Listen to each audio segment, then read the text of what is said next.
নির্বাচনের আগের দিন রাজনৈতিকভাবে মোকাবেলা করতে ব্যর্থ হয়ে আমাদেরকে সাইবার অ্যাটাক করে আমাদের আইডিগুলোকে ডিসেবল করে দেওয়া হচ্ছে। কোনো দিন কাউকে পেছন দিয়ে আঘাত করার চেষ্টা করিনি। আগামীকাল 9 সেপ্টেম্বর গণঅভ্যুত্থান পরবর্তী বাংলাদেশের ইতিহাসে অন্যতম গুরুত্বপূর্ণ নির্বাচন অনুষ্ঠিত হতে যাচ্ছে ঢাকা বিশ্ববিদ্যালয় কেন্দ্রীয় ছাত্র সংসদ নির্বাচন। প্রিয় সাংবাদিক বন্ধুগণ, আমি এর আগেও কয়েকবার আপনাদেরকে সতর্ক করেছি।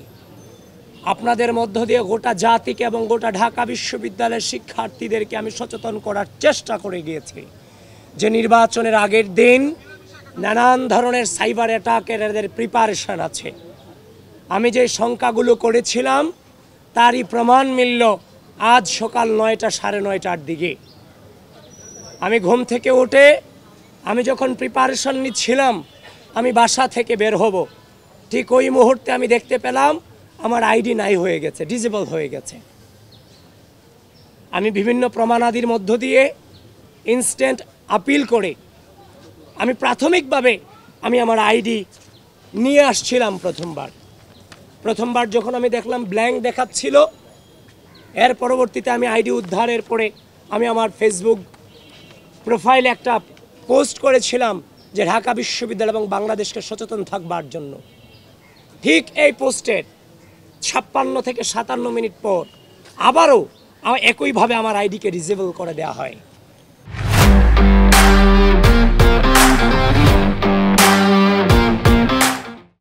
আপিল করে রেখেছি প্রমাণাদি দিয়ে।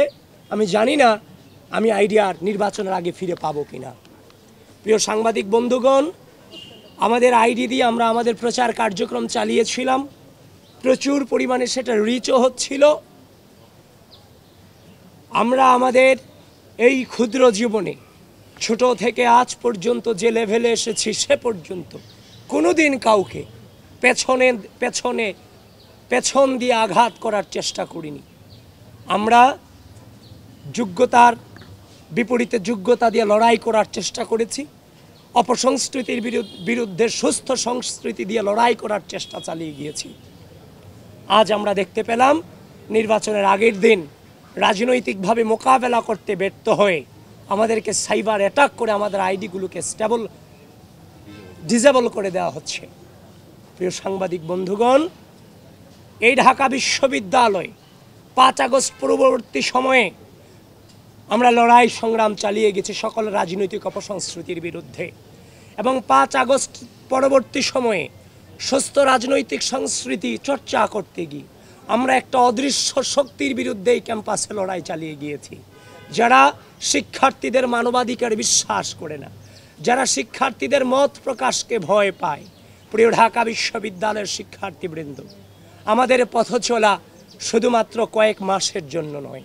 2016 সাল থেকে আজ অবধি পর্যন্ত আমাদের একটা দীর্ঘ পর্যায়ের মধ্য দিয়ে পরিস্থিতি মোকাবেলা করার মধ্য দিয়ে আজকের এই জায়গাটুকুতে দাঁড়িয়েছি। জীবনে কোনোদিন অন্যায়ের সাথে আপোষ করিনি, শিক্ষার্থীদের স্বার্থের প্রশ্নে আপোষ করিনি, বাংলাদেশের স্বাধীনতা সার্বভৌমত্বের প্রশ্নে আপোষ করিনি। আজকের এই দিনে আমার এই একটা প্রেস ব্রিফিং করা কোনোভাবেই কাম্য ছিল না এবং একদম অনাকাঙ্ক্ষিত ছিল।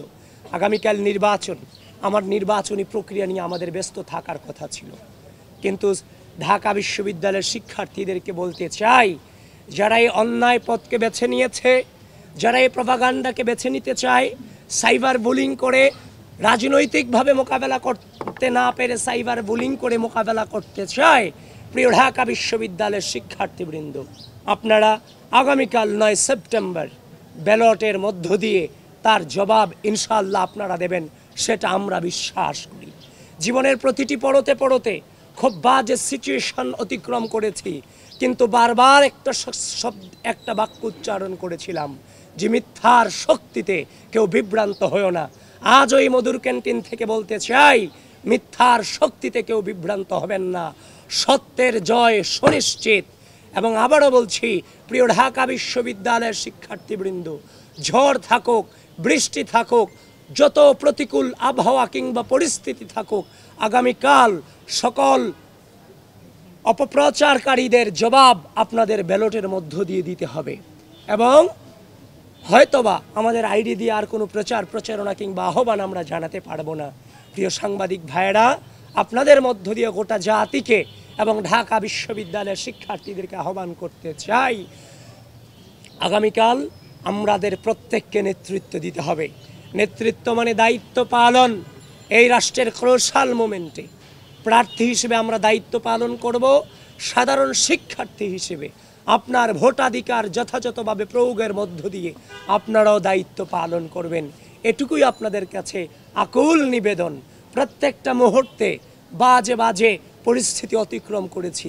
স্বাধীন এই সার্বভৌম 5 আগস্ট পরবর্তী বাংলাদেশে আবারও সেই একই নোংরামির শিকার হতে হবে, সেটা সত্যিকার অর্থেই চরম বেদনাদায়ক, চরম বেদনাদায়ক।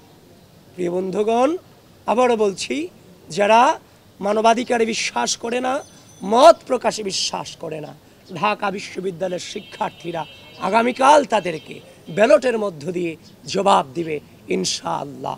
ধন্যবাদ সবাইকে।